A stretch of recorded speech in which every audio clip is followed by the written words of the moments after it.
বিসমিল্লাহির রহমানির রহিম। প্রিয় দিনী ভাই ও বোনেরা, আসসালামু আলাইকুম। আজকে আপনাদেরকে আমি এমন একটি বিশেষ আমল বলতে যাচ্ছি, যা কিনা আল্লাহর ওলিরা, সুফি দরবেশরা কারো উপর যদি অত্যাধিক খুশি হয়ে যায় এবং চায় যেন আল্লাহ পাকের রহমত তার উপর বর্ষিত হোক, তাহলেই এই আমলটি শিক্ষা দেন। আর আজকে আপনাদেরকে এই আমলটি যে আমি বলবো, তা আমি প্রমাণ সহই বলবো। কারণ আমার চ্যানেলে যে সমস্ত ভাই ও বোনেরা ভিজিট করেন, তাদের অনেকেই আমার ভিডিওগুলোকে খুব পছন্দ করেন, আবার অনেকেই খুব বেশি পছন্দ করেন, আবার অনেকেই খুব বেশি পছন্দ করেন। তাই অনেকেই কমেন্টে এসে জিজ্ঞেস করেন, এই আমলটির সত্যতা সম্পর্কে প্রশ্ন করেন। তো আমি সেই সমস্ত ভাইদেরকে অনুরোধ করে বলবো, শুধু আমার চ্যানেল বলতে নয়, যে কোনো চ্যানেল, যে কোনো আমল, যদি আপনার সেই আমলের প্রতি বিন্দুমাত্র সন্দেহ থাকে, তাহলে দয়া করে সেই আমলটি করে আপনার সময় নষ্ট করবেন না। কারণ আপনি যদি রুটি বানাতে চান আর আপনার কাছে যদি আটা না থাকে, তাহলে নিশ্চয়ই আপনি রুটি বানাতে পারবেন না। তো তেমনি ওজিফা আমল কাজ করে বিশ্বাসের উপর। আপনাদের অনুরোধ থাকবে, যাদের আমার আমলের প্রতি বিশ্বাস দুর্বল, তারা দয়া করে কমেন্ট সেকশনে দেখবেন। আর আমার যারা ভিউয়ার্স আছে, যারা আমল করবেন, তাদের কাছে আমার অনুরোধ থাকবে, দয়া করে আমলের ফায়দা পেলে অবশ্যই সেই আমলের ভিডিওতে গিয়ে একটি কমেন্ট করবেন, যেন পরবর্তীতে যারা আমলটি করবেন তাদের জন্য সেই কমেন্টটি অনুপ্রেরণা হতে পারে। আমার চ্যানেলে যে কোনো ভিডিও করার ইজাজত আমি শুধুমাত্র এভাবেই দিয়ে থাকি যে তাকে আমার সাবস্ক্রাইবার হতে হবে, আমলটি দেখে তার পছন্দ হলে অবশ্যই লাইক করতে হবে, যেন ইউটিউব অ্যালগোরিদম সেই আমলটি বেশি থেকে বেশি মানুষকে পৌঁছে দেয়। এবং ৩ নম্বর শর্তটি হলো, তিনি যদি আমলটি করেন আর তার দ্বারা যদি ফায়দা পান, তাহলে অবশ্যই কমেন্টে এসে জানাবেন, যেন অন্যেরা এর দ্বারা উপকৃত হতে পারেন। আর এই ৩টি কাজ করার মাধ্যমে যে কেউ আমার যে কোনো আমলকে করতে পারেন। আমার তরফ থেকে তার জন্য পূর্ণ এজাজত দেয়া থাকলো। যাই হোক, কথা না বাড়িয়ে আজকের আমলের দিকে যাই। আজকের আমলটি আমার এক ওস্তাদের, এবং এই ওস্তাদের থেকে শেখা আমলটির প্রমাণও আমি আপনাদেরকে দেব। যে আমলটি যে তিনি আমাকে শিখিয়েছেন, সেই প্রমাণটি আমি আপনাদেরকে দেব। তো প্রথমে আসুন আমলটি সম্পর্কে আপনাদেরকে কিছু ধারণা দিই। আমার এই ওস্তাদ আইটি সেক্টরে কাজ করতেন। আজ থেকে প্রায় ১৫-২০ বছর আগে তিনি সৌদি আরবে কাজ করতেন। তখন তার বেতন ছিল ৫,০০০ রিয়াল, যা পাকিস্তানি রুপিতে দাঁড়ায় প্রায় ৪ লক্ষ রুপি সেই সময়ের কথা। বাট তিনি যে বাড়ি করার পরিকল্পনা করেছিলেন, সেই বাড়ি করতে প্রায় ৫ কোটি রুপির প্রয়োজন ছিল। আর তিনি তার এই পরিকল্পনা যখন তার পরিবারকে জানান, তার পরিবারের লোকজন তাকে নিয়ে হাসি ঠাট্টা করে। কারণ সংসারে খরচ করার পর খুব সামান্য টাকাই বাঁচত, কারণ তারা জয়েন্ট ফ্যামিলি ছিল। আর সেই টাকা দিয়ে যদি ধীরে ধীরে করেও এই বাড়ি তারা বানাতো, তাহলে অন্তত ১-২০০ বছর লেগে যেত। তাই তারা তার সাথে হাসি ঠাট্টা করত। কিন্তু তিনি আল্লাহর উপর তাওয়াক্কুল করে তার বাবা মাকে বলেন, আপনারা দয়া করে এই বাড়িটির কাজ শুরু করুন, বাকিটা আল্লাহর উপর ছেড়ে দিন। ইত্যবসরে তার এক বুজুর্গের সাথে দেখা হয়। তিনি সৌদি আরবের বাসিন্দা ছিলেন। তিনি এক দ্বীনি মেহফিলে গিয়েছিলেন, যেখানে সেই বুজুর্গের সাথে তার সাক্ষাৎ হয়। আর সেই বুজুর্গ তাকে দেখে বুঝতে পেরেছিলেন যে তার মনটা খুব একটা বেশি ভালো নেই। তিনি যেচে তার সাথে কথা বললেন যে, হ্যাঁ বলো, কি খবর? এত বছর ধরে সৌদিতে থেকে কি করলে? দেশে কতগুলো বাড়ি করলে? ইত্যাদি ইত্যাদি। তখন আমার সেই ওস্তাদ বললেন, বাড়ি তো করতে শুরু করেছি, এখন আল্লাহ চাইলে হয়তো সম্পন্ন হতে পারে। তখন সে বুজুর্গ জিজ্ঞেস করলেন, এ কেমন বাড়ি তুমি শুরু করেছো বানাতে, যা সম্পন্ন হওয়ার ব্যাপারে তুমি এত বেশি সন্দিহান? তখন তিনি সেই বুজুর্গকে তার মোবাইলে থাকা সেই বাড়ির নকশাটি দেখান, এবং বুজুর্গ আশ্চর্য হয়ে বলেন, এ তো বাড়ি নয়, এ তো মহল। এত বড় বাড়ি তুমি কি করে বানাবে? তো তখন বলল যে, হ্যাঁ, এটাই তো চিন্তা করছি কি করে বানাবো। তো তখন সে বুজুর্গ তাকে বললেন যে, আমি তোমাকে এমন একটি আমল শিক্ষা দিতে পারি, যা যদি তুমি করো, তাহলে এরকম ১০টি বাড়ি তুমি বানাতে পারবে।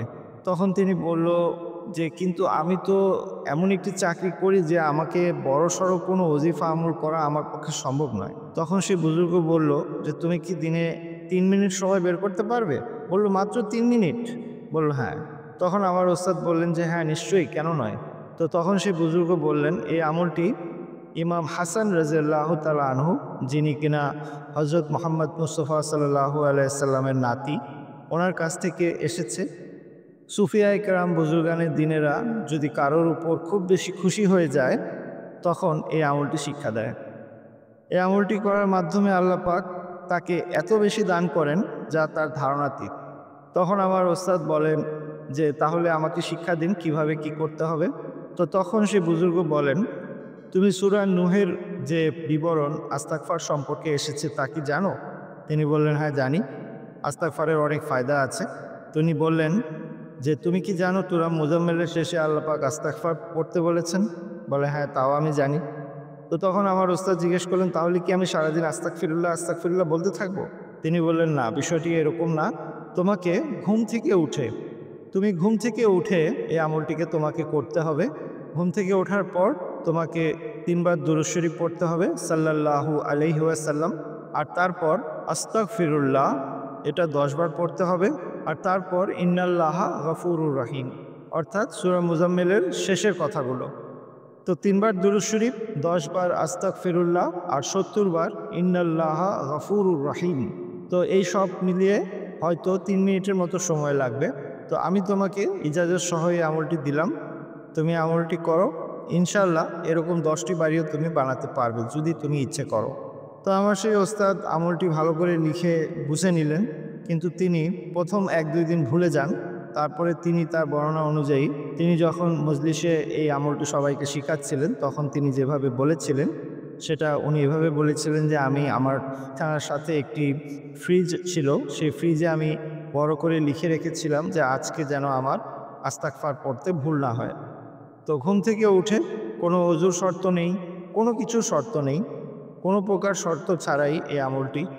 কিন্তু আপনাদেরকে আমি আমার তরফ থেকে একটি শর্ত দেব, কারণ আমি চাই যে আপনার উপর আল্লাহ পাকের এই রহমত যেন সবসময় থাকে। আবার আপনাদের কাছে অনুরোধ থাকবে, যাই আপনি ইনকাম করবেন তার 5% আপনি আল্লাহ পাকের মাখলুকের পিছনে খরচ করবেন। আমি আপনাদেরকে বলছি না যে আমাকে দিন, আমি আপনাদেরকে বলছি না যে আমি বলে দিচ্ছি অমুক মাদ্রাসায় আপনি দান করুন, এমন কোনোই দুনিয়াবি স্বার্থ আমার নেই।